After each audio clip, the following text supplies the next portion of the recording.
Boa noite. Mais uma quinta-feira que nós nos reunimos aqui, hoje é dia 22 de abril, e estamos muito felizes por nos reunir e poder discutir o assunto que vamos falar hoje. Vamos falar sobre sabedoria.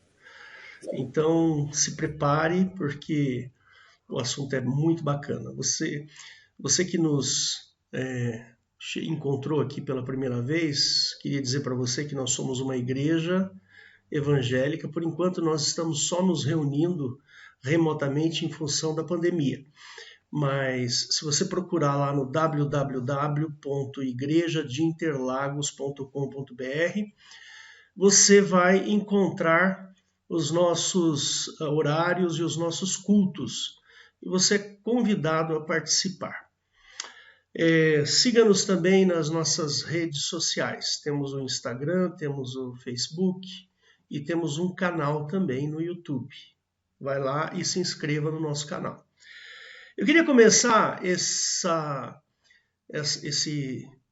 culto, esse trabalho de estudo, não é bem um culto, é mais um estudo bíblico que nós vamos fazer, abrindo João capítulo 4, versos 20 em diante. Tá? Então, eu vou compartilhar aqui com você e você vai acompanhar comigo. Então, é aquela passagem em que a mulher samaritana se encontra com Jesus e ele pede água para ela para beber e ela fica espantada. Você já deve, porventura, conhecer bem esse texto, né? Mas tem uma coisa muito interessante nesse texto que me chama bastante atenção. Aí, no verso 20, ela dá continuidade ao diálogo, né? Ela fala assim: nossos pais adoraram neste monte, e vós dizeis que é em Jerusalém o lugar onde se deve adorar. Nesse ponto do diálogo, ela entende que Jesus, ele é um judeu e estava indo para Jerusalém para uma festa que ia ter lá. Uma festa, se não me falha a memória, era a festa da Páscoa. Muito bem, e ela está assim, espantada. Poxa vida, a gente adorava Deus aqui nesse monte e agora vocês vêm e falam que é lá em Jerusalém que tem que fazer isso, né? E Jesus diz assim, ele dá uma resposta inusitada para ela. Ele fala assim: mulher, crê-me que a hora vem em que nem neste monte e nem em Jerusalém adorareis o Pai. Ele muda o nome aqui de Deus. Olha que interessante. Ele muda o nome e chama o Deus dele, de Jesus, de Pai. E ele fala mais, olha, vós não sabeis, vós adorais o que não sabeis, mas nós adoramos o que sabemos, porque a salvação vem dos judeus. Mas a hora vem, e é agora, em que os verdadeiros adoradores adorarão o Pai, de novo, em espírito e em verdade, porque o Pai procura tais que assim o adorem. Ou seja, Jesus está dizendo que Deus, o nosso Pai, ele procura adoradores que o façam de coração, internamente, não num local, num lugar, tá certo? E isso me espanta muito, porque no Velho Testamento, Jeová deixou bem claro que o local de adoração, o local onde a arca deveria ficar, era o que eles chamam de tabernáculo, é um local. E Deus, o Pai, ele não estabelece um lugar físico, mas ele estabelece o nosso coração, que é o lugar de adoração. Então vamos entender um pouco mais da sabedoria que vem de Cristo. E hoje nós vamos discutir exatamente isso. Queria que você fechasse seus olhos agora para uma breve oração que eu vou fazer. Senhor Jesus, nós te agradecemos por esse momento tão gostoso na tua presença e pedimos, Pai, que o Senhor abençoe a Eliette, que vai trazer essa palavra, e que o Senhor cuide da casa da Eliette, livre-a de todo mal. Abençoa aqueles que estão nos ouvindo, ou pela primeira vez, ou que já vêm nos ouvindo há algum tempo. Sê com eles, Pai, abre o entendimento, e Deus nos abençoa com a tua presença, em nome de Jesus. Amém.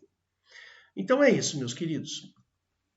Vamos passar então a palavra para Eliette, e aí a Eliette vai trazer então a mensagem.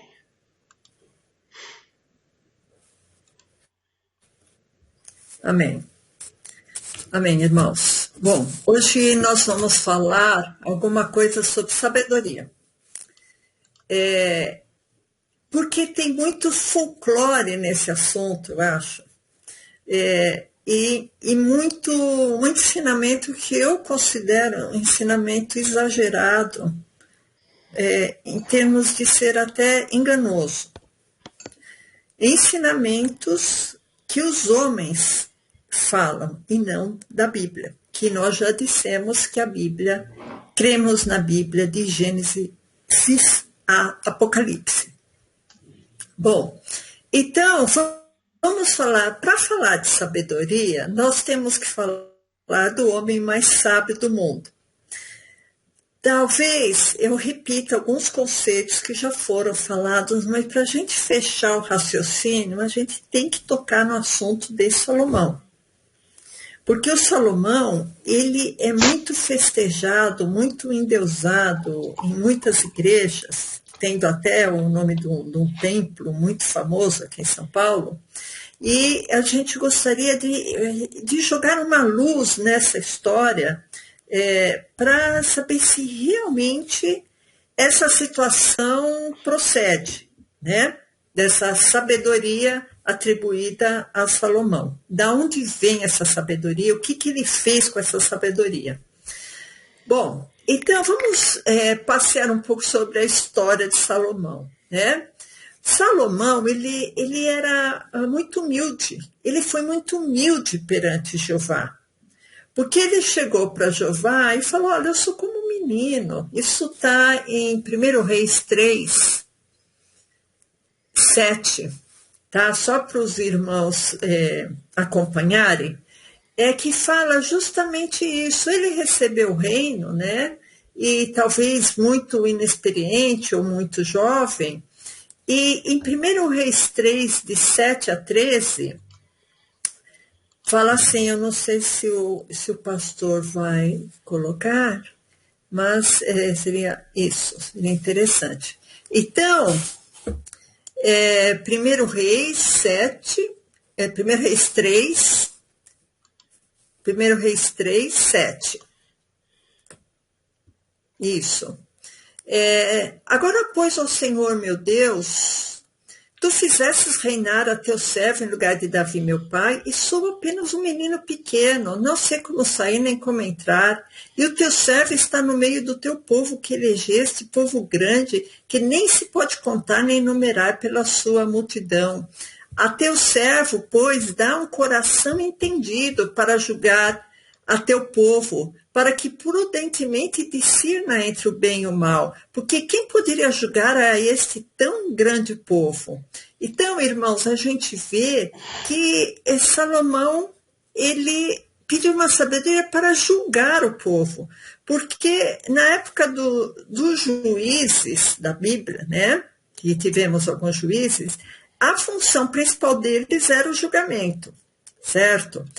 E depois veio Saul, né? Foi o primeiro rei, depois Davi, depois veio Salomão. E Salomão não tinha essa sabedoria, esse conhecimento para julgar, né? Então, vamos continuar. E essa palavra pareceu boa aos olhos do Senhor, de que Salomão pedisse isso. E disse-lhe Jeová, né? Porquanto pediste isso e não pedistes para ti muitos dias, nem pediste para ti riquezas, nem pediste a vida de teus inimigos, mas pediste para ti entendimento para discernires o que é justo, eis que fiz segundo as tuas palavras, eis que te dei um coração tão sábio e entendido, que antes de ti igual não houve, depois de ti igual não se levantará. Então, nós vimos que a sabedoria de Salomão ela era tão grande que antes dele e depois dele nunca houve um homem tão sábio. Agora, que tipo de sabedoria foi essa? Ele pediu sabedoria para discernir, certo? Eu queria pedir, se tiver alguém com o microfone aberto, fechar o microfone, por favor, irmão. Então, irmãos, terminando aqui, né? E também até o que não pediste te dei, assim como riquezas, como glória, de modo que não haverá um igual entre os reis por todos os seus dias. Então, ele pediu humildemente a sabedoria, e o Deus dele, Jeová, acabou dando, além de sabedoria, riquezas, certo? Então, vamos continuar. Então, Salomão recebeu a sabedoria de Jeová, e tem até aquela história do bebê que a mãe falsa queria cortar no meio, e ele ia dar para essa mãe o bebê, porque a mãe verdadeira disse que o bebê era da outra para que o filho dela não morresse. Vocês sabem dessa história, né? Então, aí ficou provado a sabedoria. Em 2 Crônicas 1:12, também fala mais ou menos isso sobre a sabedoria e as riquezas que seriam dadas para Salomão, tá? 2 Crônicas 1:12. Eu acho, irmãos, que nem precisa abrir. Se alguém quiser anotar. Agora, eu também só vou mencionar 1 Reis 4:30, que fala que Salomão foi o rei mais sábio de todos os do Oriente, tanto dos egípcios como qualquer outro deus. Então, só para deixar anotado para vocês, que são várias passagens, não só em Reis, em Crônicas, fala sobre a sabedoria, tá? Então, além da sabedoria que Salomão recebeu, ele recebeu riqueza. Mas ele tinha um reino aqui na terra, ele tinha um reino entre os judeus, certo? Só que não é só agora, irmãos, antigamente era a mesma coisa. Um estado, um reino ou um estado não consegue produzir riqueza. A riqueza de um estado vem pelos tributos, né?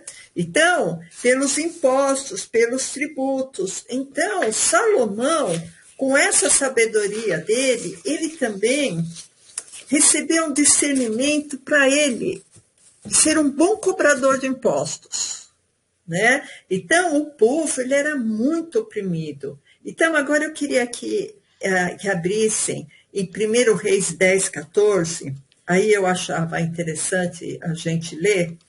1 Reis 10:14 trata-se da quantidade de ouro que Salomão conseguia amealhar todo ano, né? Então, e o peso do ouro que se trazia a Salomão cada ano era de 666 talentos de ouro. Primeira coisa, irmãos, esse número é um número bem, vamos dizer assim, característico do anticristo, né? 666. É a única vez que se fala desse número fora de Apocalipse. Era um número ligado a Salomão, né? E um talento equivale mais ou menos a 50 quilos, então por ano se trazia 33 mil quilos de ouro, 33 toneladas de ouro a Salomão. E isso era resultado da opressão que ele impunha sobre o povo e também os múltiplos casamentos que ele fez, né? Ele, cada 3 meses, estava casando e ganhando presentes também, né? Então, em 1 Reis 12, só um pouquinho para frente, 1 Reis 12, 6-11, aqui é uma conversa que o filho dele, Salomão, já tinha falecido, já tinha morrido, e o filho dele, chamado Roboão, estava tendo com pessoas que o aconselhavam, né? Então, ele foi se aconselhar com os anciãos, e os anciãos falaram, olha, libera um pouco o jugo que você tem posto por esse povo, né? Para amealhar os impostos. E Roboão, o filho de Salomão, vai tomar conselhos com os jovens, e os jovens falam assim, não, você tem que colocar mais imposto sobre o povo. Aí ele fala, né, que o pai dele castigou o povo com açoites, e ele vai castigar o povo com escorpiões, né? Isso está em 1 Reis 12, de 6 até 11, até o verso 11, tá? O povo pediu para aliviar o jugo. Então, o jugo que Salomão impunha era um jugo muito potente sobre o povo, né?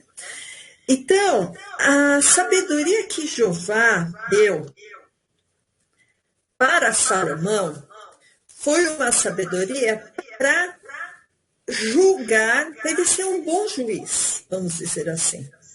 Só que essa sabedoria não trouxe valor moral, nem santificação, nem obediência ao próprio Deus dele, ao próprio Jeová, né? Por que eu estou dizendo isso? Porque Salomão, ele foi um rei muito devasso. Ele teve 700 esposas e 300 concubinas. Então, 1000 mulheres. Para que tanto, né? Eu acho que quem é casado já sabe que uma dá bastante trabalho, imagina 1000. Então, essa sabedoria que ele recebeu não lhe trouxe valor moral nem espiritual, porque essas mulheres, elas corromperam o coração de Salomão. Então, irmãos, a gente vê que Salomão não é exemplo. Salomão, muito pelo contrário, ele é um anti-exemplo.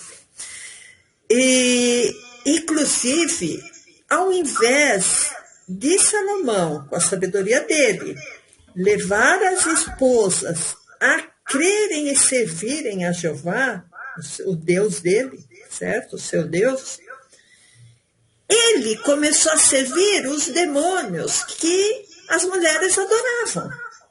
Né? Então a gente pensa, que sabedoria frouxa é essa que Salomão tinha, né? Então, fica assim uma situação estranha, porque o fato dele se voltar a esses demônios que as mulheres adoravam, fez de Salomão um grande feiticeiro, um grande bruxo. Né? Nós vamos ler mais para frente sobre isso, mas eu queria ler com vocês rapidamente, ler para vocês rapidamente, um texto que está na Wikipédia sobre Salomão. Fala assim, que tanto a Bíblia como o Alcorão descreve Salomão como rei de Israel, profeta, sábio, autor de provérbios e canções, né, que são os cantares, e conhecedor de segredos do homem, segredos de plantas, segredos de animais, mas estranhamente não citam a magia de Salomão. No primeiro século, o historiador judeu Flávio Joséfo o apresenta como tendo escrito mais de 3.000 livros de exorcismos e encantamentos contra doenças causadas por demônios. Ele fazia magia com demônios e é atribuído a Salomão um livro chamado Testamento de Salomão. Mas se vocês olharem, tem vários livros de feitiço relacionados com Salomão, tá? Chave de Salomão, Clavícula de Salomão, Goética de Salomão. E todos falam também, estranhamente, num selo que ele tinha, que era uma estrela para conversar, invocar e espantar demônios, que é a estrela de Refã, que é a estrela de 6 pontas, que chamam de estrela de Davi, que está na bandeira de Israel. Na verdade, essa estrela, que chama de estrela de Davi, essa estrela pertencia a Salomão, seu filho. E ele usava essa estrela como um amuleto para ele se comunicar com os demônios. Né? E, inclusive, fala que ele comandava uns gênios que, eu não sei se para os muçulmanos, eles chamam de djinnis, né? E tem até uma série antiga que falava Djinn é um gênio. Vocês lembram, né? Dine é um gênio, porque esse Dine são os demônios que Salomão lidava com eles, né? Então, essa clavícula de Salomão foi uma coisa muito importante, porque ela mostrou o quanto esses manuscritos de Salomão falavam de feitiços, né? Então, irmãos, ensinamentos cabalísticos, talmúdicos, todos esses ensinamentos fazem parte da obra de Salomão. E esses livros e riqueza de Salomão contam, né, informações que a gente tem, né, que não são totalmente, vamos dizer assim, bíblicas, que a maçonaria, principalmente a Inglaterra, ficaram com muitos desses ensinamentos e muito desse ouro, né? Mas vamos para frente, né? Então, 1 Reis 11 fala exatamente sobre isso que eu estou falando, e eu quero ler para vocês aqui, que depois da explicação, para vocês verem o quanto isso foi importante para ficar escrito na Bíblia. 1 Reis 11, 1. E o rei Salomão amou muitas mulheres estrangeiras, além da filha de Faraó. Então, o rei Salomão amou as Moabitas, Amonitas, Edomitas, Sidônias e Eteias, das nações que o Senhor Jeová tinha falado aos filhos de Israel: não chegareis a elas, e a elas não chegarão a vós. De outra maneira, perverterão o vosso coração para seguirdes os seus deuses. E a estas se uniu Salomão com amor. Então, Salomão se uniu com um amor maior do que o amor que ele tinha ao Deus dele, né? E tinha 700 mulheres princesas e 300 concubinas, e suas mulheres lhe perverteram o coração. Então, a gente vê que Salomão desvirtuou totalmente a sabedoria dele, né? Porque sucedeu que no tempo da velhice de Salomão, suas mulheres lhe perverteram o coração para seguir outros deuses, e o seu coração não era perfeito para com o Senhor, seu Deus, como o coração de Davi, seu pai. Porque Salomão seguiu a Astarote, deusa dos Sidônios, quer dizer, aqui já vai falar quais os demônios que Salomão seguia. Deusa dos Sidônios, a Milcom, a abominação dos Amonitas, assim fez o que parecia mal aos olhos do Senhor Jeová, e não perseverou em seguir ao Senhor como Davi, seu pai. Então edificou Salomão um alto a Quemós. Então vai continuar falando o nome dos demônios que Salomão seguia, né? A abominação dos Moabitas sobre o monte que está diante de Jerusalém, e a Moloque, a abominação dos filhos de Amon. Moloque era aquele que sacrificava crianças, né? Queimava crianças vivas. Então, Salomão teve essa sabedoria dada por Jeová, irmãos, que não serviu para ter nenhum padrão moral, espiritual, religioso, né? Então, Salomão teve que tipo de sabedoria? Não foi uma sabedoria que vem de Deus. Foi uma sabedoria que só trouxe destruição, principalmente para ele, né? E, além disso, ele tem alguns marcos, por exemplo, Salomão fez o livro dos Provérbios, que fala do comportamento do homem, fez o livro de Eclesiastes, que também fala das loucuras, né, do homem, fez o livro de Cantares, que fala sobre o amor carnal, né, da sensualidade, mas a gente vê que Salomão não conheceu a verdadeira sabedoria de Deus, certo? Eu acho que deu para nos convencer essa palavra, irmãos, que, primeiro, Salomão não é exemplo. Segundo, a sabedoria de Salomão não causou nenhuma coisa boa para nós, né? Então a gente fica pensando assim, o que é a sabedoria exatamente? Quais os tipos de sabedoria que existe que pode se encaixar na sabedoria do Pai, né? Então, A primeira sabedoria ou conhecimento que a gente tem notícia na Bíblia é o que aconteceu com Adão e Eva quando eles se apropriaram da árvore da ciência do bem e do mal, do fruto da árvore da ciência do bem e do mal. Ciência tem a ver com conhecimento. Então, quando Adão comeu aquela fruta, ele recebeu alguma sabedoria, certo? Essa sabedoria foi uma sabedoria também que foi plantada por Jeová. Por quê? Porque Jeová, ele é o responsável por todas as árvores do Éden.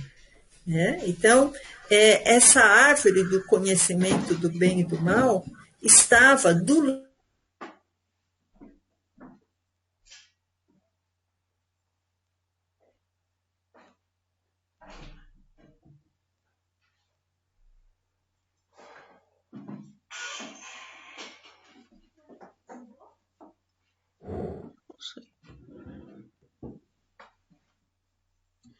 Eliette,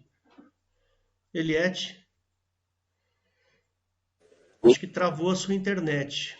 Nós não estamos te ouvindo.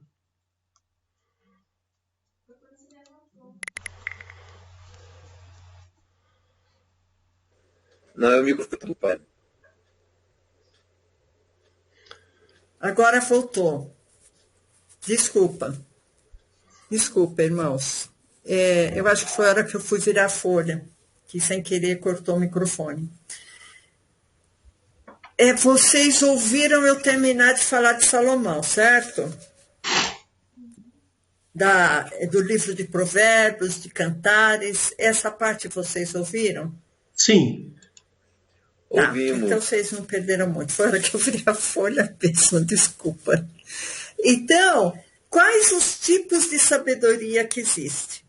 Tá? Então, nós vimos que essa sabedoria que Salomão recebeu, nós não temos que imitar essa sabedoria. Porque nós não queremos oprimir ninguém, nós não queremos ter 1000 cônjuges, né? Então, não queremos nos perverter atrás de outros deuses ou demônios, então nós não queremos essa sabedoria. Eu vou falar de algumas sabedorias que são marcantes na Bíblia. Por exemplo, a árvore do conhecimento do bem e do mal que existia no Éden. Né? Então, essa árvore do conhecimento do bem e do mal, essa árvore ela foi plantada por Jeová. Ela não foi plantada pelo Pai. O Pai, ele é o lavrador somente da videira verdadeira. Eu sou a videira verdadeira e meu pai é o agricultor, ou meu pai é o lavrador. Porque essa árvore não veio aqui da terra, essa árvore veio do céu.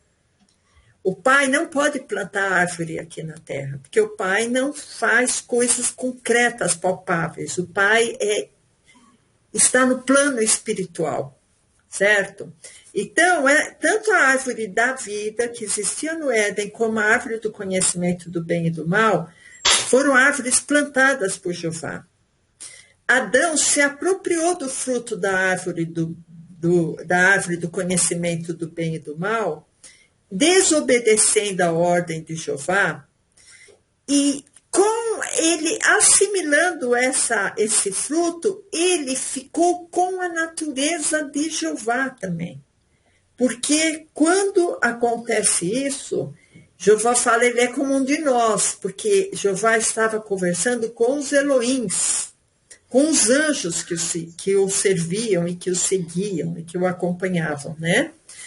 Então, irmãos, o Pai não tem nada a ver com esse mundo. O reino de Jesus não é desse mundo. Se tiver dúvida, vai lá no nosso estudo do reino de Deus, né? Outra coisa, em João 15:1, só para quem estiver anotando, o Pai, ele é lavrador de uma árvore que não foi plantada aqui. Jesus é a videira verdadeira, ele veio do céu. Tá? Ele se manifestou aqui na terra, mas ele veio porque ele quis. Né? Ele veio do céu, ele não foi criado aqui na terra. Então, em Gênesis 2:9, tá? Para a gente ler rapidamente sobre esse tipo de sabedoria, do conhecimento do bem e do mal. Em Gênesis 2:9, fala exatamente isso, que o Jeová fez brotar na terra toda a árvore. Então, toda a árvore da terra foi brotada por causa de Jeová, né? Toda árvore é agradável à vista e boa para a comida. E a árvore da vida. Então, a árvore da vida que estava no Éden foi feita por Jeová. Qualquer dia a gente pode só até dar uma atenção especial a essa árvore da vida feita por Jeová, mas provavelmente a gente vai seguir pelo caminho que a árvore da vida de Jeová está mais relacionada com a lei, tá? Porque quem cumprisse a lei iria viver, né? Só que ninguém conseguiu cumprir a lei, ninguém conseguiu chegar nessa árvore da vida. No meio do jardim, e a árvore do conhecimento do bem e do mal. Eu já vi até pessoas falando que é a mesma árvore, mas não é, irmão, são árvores diferentes. Porque Adão, quando ele comeu o fruto da árvore da ciência do bem e do mal, Jeová, ele interpôs uma barreira para que Adão e Eva não alcançassem a árvore da vida e vivessem eternamente. Vocês veem que o pecado separou Adão da árvore da vida, do Éden. Agora, Jesus, que é a videira verdadeira, que é a árvore da vida verdadeira, porque aquela lá não era Jesus, não era a árvore da vida verdadeira, ele quer que o pecador vá até ele e por meio dele o pecador seja salvo. É diferente, é uma antítese do que acontecia com aquela árvore da vida do Éden. A árvore da vida do Éden, ela só poderia estar perto de pessoas que não pecassem. Quando Adão pecou, ele não pôde mais ficar na presença daquela árvore. Diferente de Jesus, que é a verdadeira árvore da vida, eu sou a videira verdadeira, porque existia uma que não era. A árvore da vida, que é Jesus, ele pega o pecador e transforma. Ele pega o pecador e dá uma nova vida. Então, vocês veem que Jesus não estava no Éden. Aquela árvore, ela não poderia ser apropriada, não poderia estar perto de um pecador, diferente de Jesus, né? Que ele quer que venha a ele, os pecadores, para que ele possa salvar, certo, irmãos? Então, aquela outra parte que eu falei, não precisa de abrir, pastor, que fala em Gênesis 3:22, que Jeová fala, eis que o homem é comum de nós, né? Então, para que ele também não estenda sua mão e experimente da árvore da vida, né? Então, existiu uma barreira. Então, Jeová, ele cercou o homem, né? Para que o homem não se apropriasse, né? Por isso que ele acabou colocando querubins, né? Anjos, para que aquele caminho para a árvore da vida fosse encerrado. Isso está em Gênesis 3:24, também não precisa de abrir. Então, nós vimos que a personalidade do homem é semelhante à personalidade de Jeová, e esse homem terreno, animal terreno, não consegue alcançar o reino de Deus. Para alcançar o reino de Deus, ele tem que nascer de novo, como Jesus explicou para Nicodemos, em João. Então, o homem tem que nascer de novo. Aquele homem natural, Adão, que veio lá do Éden, ele tem uma personalidade igual daqueles anjos que o criaram, os Elohims, Jeová, a turma de Jeová. Então, ele tem que morrer e nascer de novo, certo? Então, esse homem tem uma sabedoria que a Bíblia chama de sabedoria terrena, né? Isso está em Tiago 3, de 13 a 17, tá? É a sabedoria que o homem tem, que é uma sabedoria terrena. Então, Tiago 3, de 13 a 17, isso, Tiago 3, de 13 a 17, fala assim: Quem dentre vós é sábio e entendido? Tem alguém aí que é sábio e entendido? Mostre pelo seu bom trato com suas obras em mansidão de sabedoria. Então, para Deus identificar, ou para nós identificarmos, vou mudar, para nós identificarmos, porque Deus é onisciente, né? Para nós identificarmos uma sabedoria, se ela é terrena ou é de Deus, a gente tem que ver os frutos, as obras, o que a pessoa faz, né? Porque nós não temos onisciência, a gente consegue conhecer as pessoas pelo procedimento dela, pelas obras dela, né? Então, continuando, né? Em Tiago, mostre pelo seu bom trato as suas obras em mansidão de sabedoria. Mas, se tendes amarga inveja e sentimento faccioso em vosso coração, não vos glorieis nem mintais contra a verdade. Esta não é a sabedoria que vem do alto, mas é terrena, animal e diabólica. Então, a sabedoria do homem, irmãos, é uma sabedoria que é invejosa, que é perturbada, que é perversa, né? Imagina uma pessoa bem sábia, o que é a primeira coisa que ela quer fazer? Ela quer ficar rica, né? Imagina uma pessoa bem sábia, o que ela quer fazer? Vai querer fazer algum negócio, alguma maracutaia, né? Não, isso eu não quero generalizar, irmãos, mas o que a gente vê, eu não sei se o Brasil tem uma amostra muito viciada, mas a gente vê, por exemplo, os políticos aqui, com raríssimas exceções, eles só querem se locupletarem, né? Ter os benefícios próprios, eles não pensam nos outros. Então, é inveja, é perturbação, é perversidade o que fazem com o povo aqui no Brasil.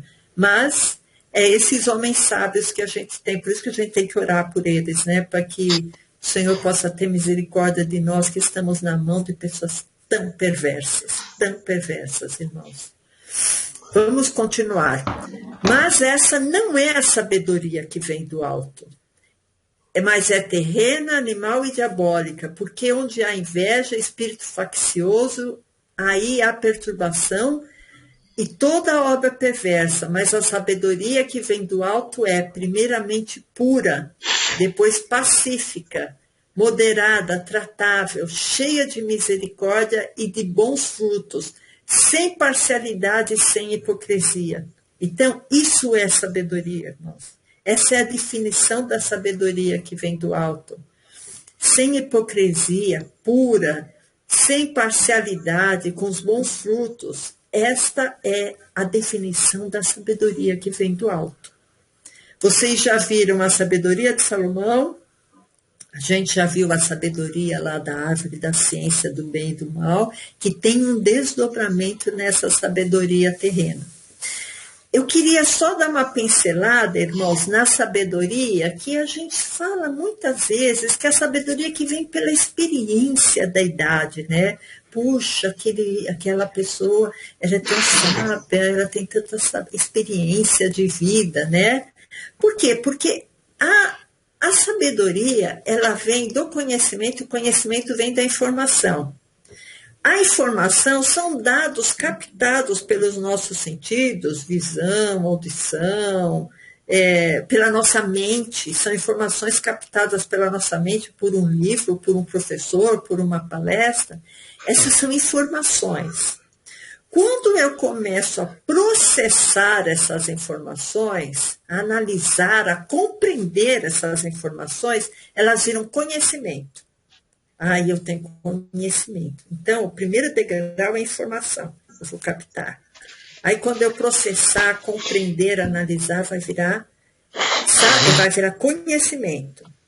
Para esse conhecimento virar sabedoria, aquela sabedoria que os velhos têm, né? Ele tem que ser submetido a julgamentos éticos, julgamento de crenças, julgamento de valores. Aí ele vai virar uma sabedoria. O que esse conhecimento tem e se encaixar na minha realidade de vida? aí esse conhecimento vai virar sabedoria, né? Então, essa sabedoria de vida é uma coisa que a gente vê na prática. O problema é, irmãos, que essa sabedoria, primeiro, ela pode ser enganosa. Segunda coisa, a gente vê muito velho por aí que toma decisão errada. Vocês devem conhecer. Tem muito velho que toma decisão errada. Então, em Jó 12:12, fala exatamente isso. Jó 12:12, se o irmão puder abrir, Jó 12:12, que fala justamente dessa sabedoria, mas essa sabedoria tem mais a ver com a sabedoria de julgamento, a sabedoria de Salomão, né? Com os idosos está a sabedoria e na longevidade o entendimento. Mas é aquilo que eu falei para vocês, a sabedoria de Salomão era uma sabedoria falsa. Nós já vimos isso bem claramente. A sabedoria do homem, dada lá desde da árvore do conhecimento do bem e do mal, é uma sabedoria animal, terrena, diabólica. A sabedoria dos idosos pode ser falha. Então, irmãos, nós temos 20 minutos para falar da sabedoria que interessa. Tá?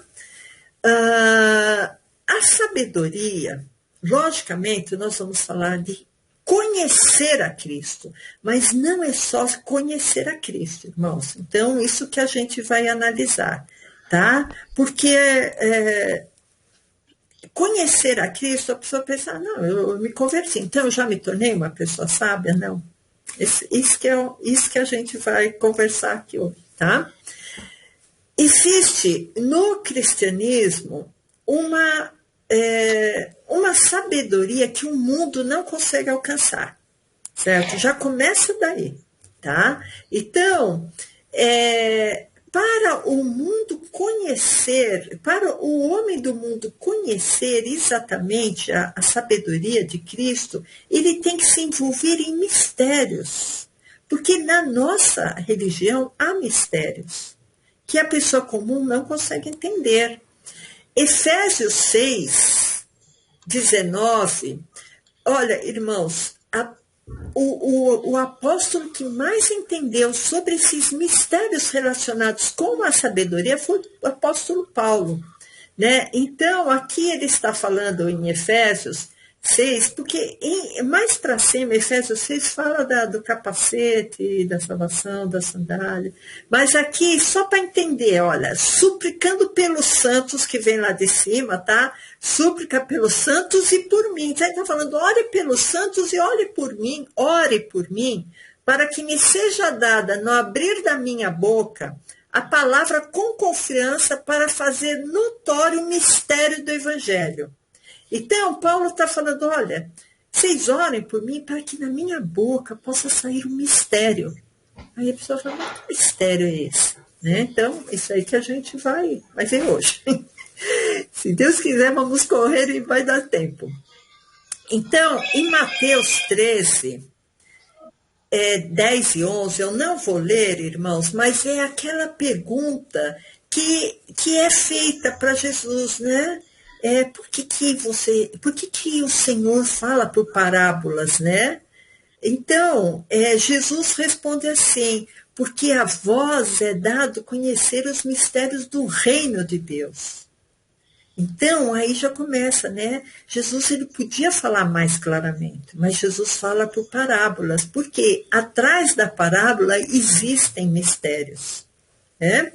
Então, as boas novas do reino de Deus, elas não são tão claras como as pessoas acham que deveriam ser, mas elas estão ocultas, né? Ocultas, inclusive para os judeus, né? Em Mateus 13:36, está em Mateus 13, né? Então vai no verso 36, para a gente ler junto. Então, despedindo a multidão, foi Jesus para casa. E chegaram ao pé dele seus discípulos, dizendo, explica-nos a parábola do joio no campo. Então, irmãos, a gente vê que os discípulos, inicialmente, também não entendiam os mistérios.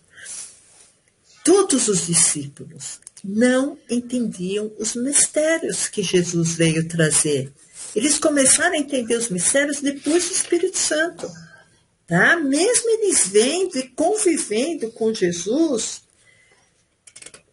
foi o que eu disse, principalmente o apóstolo Paulo veio revelar esses mistérios, né? Que estão atrelados à sabedoria. Certo? Eu não fechei o microfone não, né? Está aberto. Tá. Então, eu queria que abrisse em Colossenses 1, 26, 28. Irmãos, esse finalzinho, a Bíblia vai falar, tá? Porque é muito interessante, muito profundo esses versículos, eles se auto-explicam, tá? Em Colossenses 1, 26 a 28, Colossenses 1, 26, isso. O mistério que esteve oculto desde todos os séculos e em todas as gerações e que agora foi manifesto a seus santos. Então, irmãos, a gente vê que aquela sabedoria lá de Salomão não era do pai, porque senão ele ia receber a sabedoria para ver qual era o mistério. Mas Salomão ele estava era outro reino, tá? Não tinha nada a ver com o reino de Deus. Tá? Ele estava no reino de Jeová.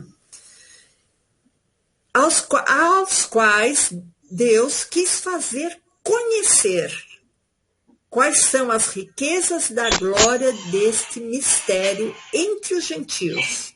Então, vai começar aqui a falar dos mistérios, que é Cristo em vós, esperança da glória. Então, nós somos templos do Espírito Santo. Tá? Então, por isso que não tem nenhum lugar que eu tenho que ir lá para Israel para adorar a Deus, ou que eu tenho que subir lá no Monte Sinai para adorar a Deus.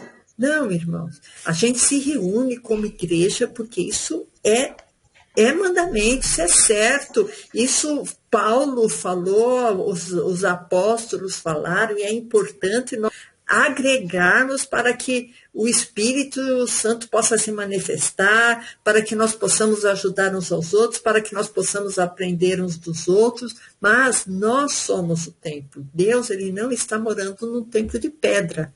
Deus está morando dentro de nós.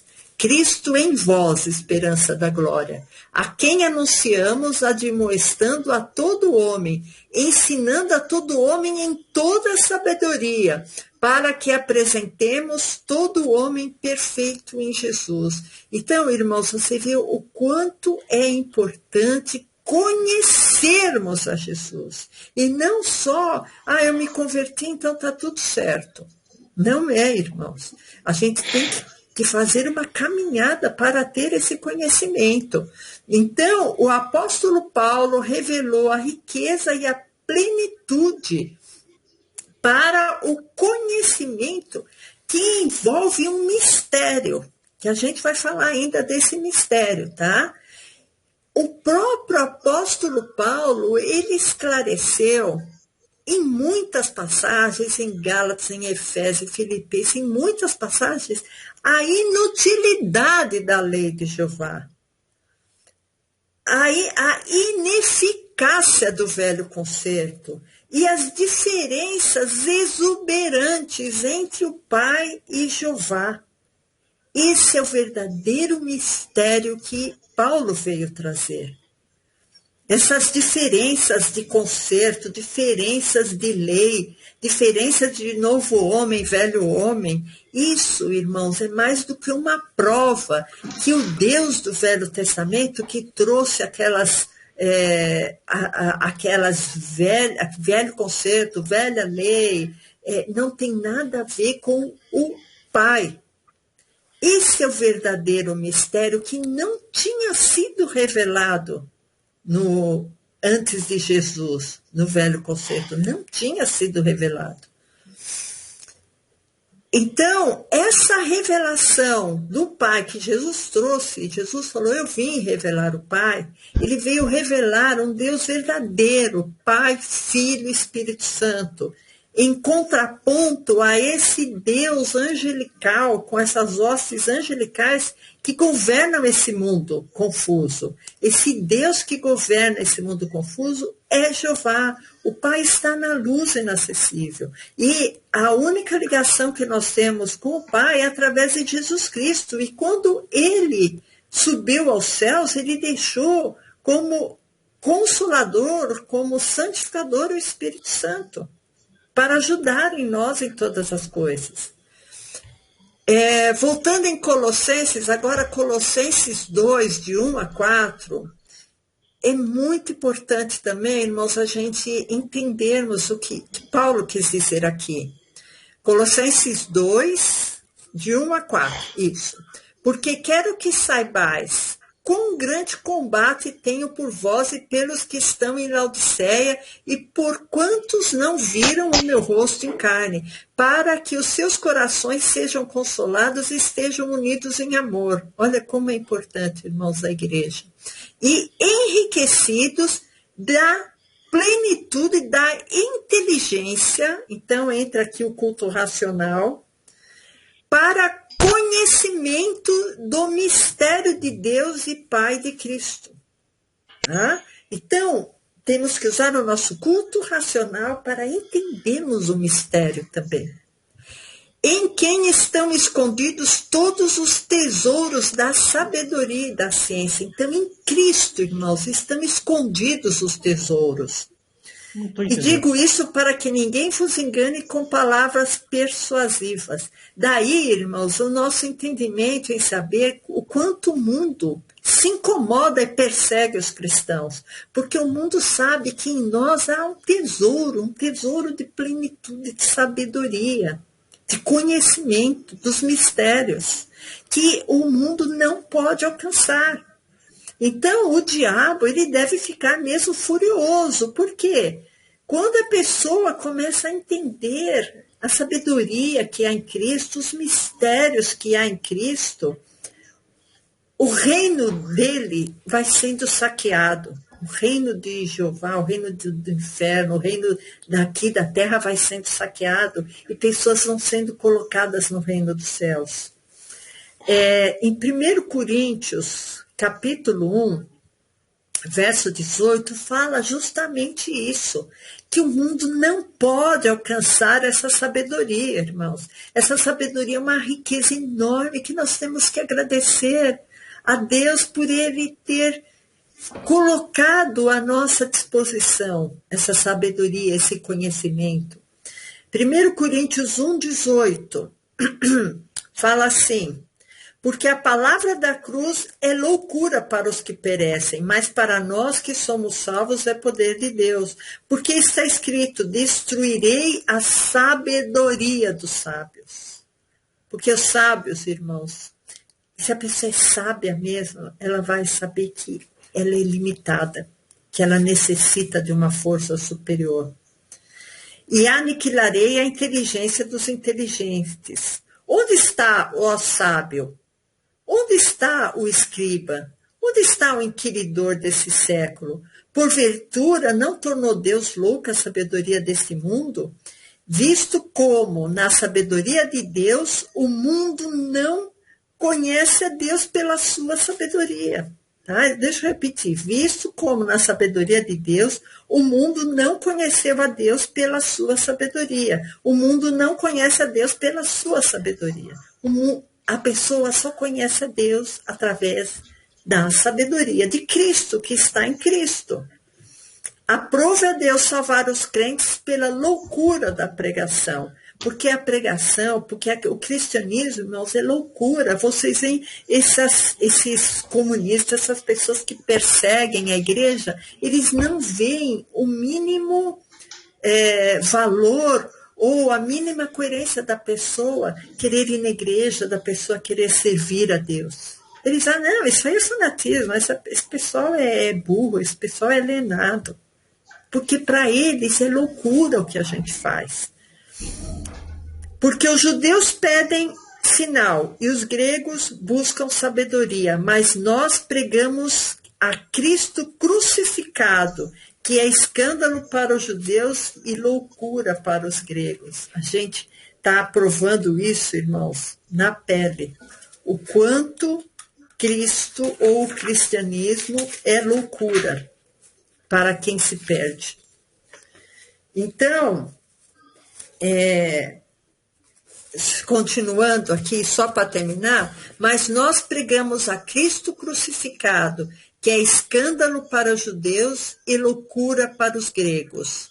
Mas os que são chamados, tanto judeus como gregos, lhes pregamos a Cristo, o poder de Deus e sabedoria de Deus. Então, irmãos, vocês veem que a gente está há anos-luz do que aconteceu lá naquela sabedoria de Salomão, sabe? Para pegar e fazer um templo e falar, não, esse aqui é o templo de Salomão, porque Salomão reflete a sabedoria de Deus. Não, irmãos, Salomão não reflete nada de Deus. Salomão reflete alguma coisinha lá de Jeová. Quem reflete a sabedoria de Deus é Cristo. A sabedoria de Deus está em Cristo e na busca dos mistérios de Cristo, que é o que eu falei, que Paulo mostrou claramente em muitas passagens, a inutilidade do velho conceito, a inutilidade da lei, a inutilidade daqueles sacrifícios de touros, de sangue derramado de animal, aquilo tudo é inútil, aquilo tudo não agrada a Deus, Pai. Então, a quem cabe transmitir essa sabedoria a nós, irmãos? Eu queria que o pastor abrisse 1 Coríntios 2, verso 6, que a gente vai terminar com essa passagem, irmãos, porque a gente sabe que a sabedoria de Deus, ela está imersa nos mistérios de Cristo, tá? E nada tem a ver com essa sabedoria incompleta que o homem tem, naquela sabedoria insonsa de Salomão. Nada tem a ver com isso, irmãos. Tem a ver com mistério. Por que é mistério? Porque é uma coisa que você tem que estudar, analisar, abrir o seu coração, né? Para você poder entender os mistérios que Paulo deixou e como é ministrado a nós. Então, a gente vai ver agora como é ministrado a nós esses mistérios. Então, 1 Coríntios 2, de 6 a 16. Todavia, falamos sabedoria entre os perfeitos. Todavia, falamos sabedoria entre os perfeitos. Não, porém, a sabedoria deste mundo, nem dos príncipes desse mundo que se aniquilam. Então, irmãos, a sabedoria que a gente fala não é dos príncipes desse mundo.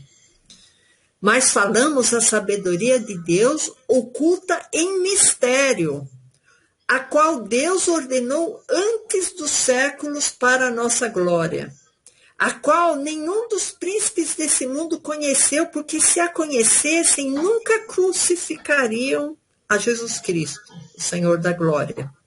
Mas, como está escrito, as coisas que o olho não viu e o ouvido não ouviu, e não subiram ao coração do homem, são as que Deus preparou para os que o amam. Mas Deus nos revelou através do seu Espírito, e Espírito com E maiúsculo, que é Espírito Santo, irmãos. Porque o Espírito penetra todas as coisas, ainda as profundezas de Deus. Você quer ter intimidade com Deus? Tenha intimidade com o Espírito Santo. Porque qual dos homens sabe as coisas do homem, senão o Espírito do homem? O Espírito do homem sabe quais coisas do homem. O que são as coisas do homem? É inveja, querer subir na vida, é dinheiro, é família, é preocupação com o banco, é preocupação com o supermercado. Essas são as coisas, preocupação do homem, né? Então, o homem sabe, o espírito do homem sabe quais são as preocupações do homem, certo? Assim, também, ninguém sabe as coisas de Deus senão o Espírito de Deus. Então, irmãos, necessitamos do Espírito Santo de Deus para que possamos saber o que vai no coração de Deus, porque a gente só sabe o que está no coração do homem. Por isso que a gente necessita do Espírito Santo. Mas nós não recebemos o Espírito do mundo, mas o Espírito que provém de Deus, para que pudéssemos conhecer o que nos é dado gratuitamente por Deus, as quais também falamos, não com palavras de sabedoria humana. Não interessa mais para nós agora a sabedoria humana, irmãos. As palavras que a sabedoria humana ensina, mas com as que o Espírito Santo ensina. Temos que buscar mais do que nunca, irmãos, o Espírito Santo, porque ele vai nos ensinar em tudo. Comparando as coisas espirituais com as espirituais. Ora, o homem natural não compreende as coisas do Espírito de Deus, porque lhe parecem loucura, e não pode entendê-las, porque elas se discernem espiritualmente.